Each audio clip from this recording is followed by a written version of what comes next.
નમસ્કાર મિત્રો, કાઠિયાવાડી દુનિયા યુટ્યુબ ચેનલમાં આપનું સ્વાગત છે। તો આજના વિડીયોમાં આપણે જાણીશું જૂનાગઢ રજવાડા વિશે। જૂનાગઢ રજવાડું સૌરાષ્ટ્રનું એક મહત્વનું રજવાડું હતું।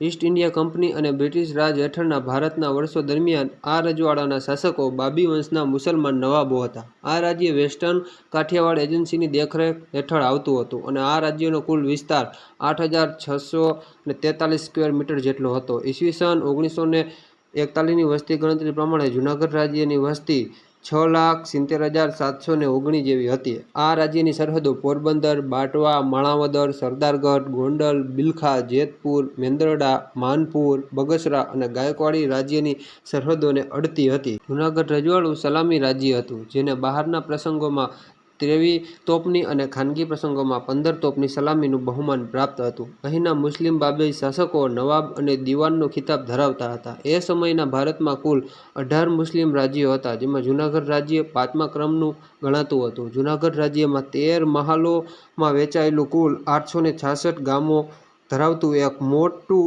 રજવાડું બન્યું હતું। સ્વતંત્રતા પહેલાંના અરસામાં જૂનાગઢ રાજ્ય બ્રિટિશ સરકારને ખંડણી પેટે ₹28,394, ગાયકવાડને પેશકશીના 37,210 ભરતું અને કાઠિયાવાડના કુલ 137 નાના નાના રજવાડાઓ પાસેથી જોર તબલીના ₹92,421 મેળવતું અને સન 1943-44માં આ રાજ્યની કુલ વાર્ષિક આવક આશરે ₹190 લાખ જેટલી હતી।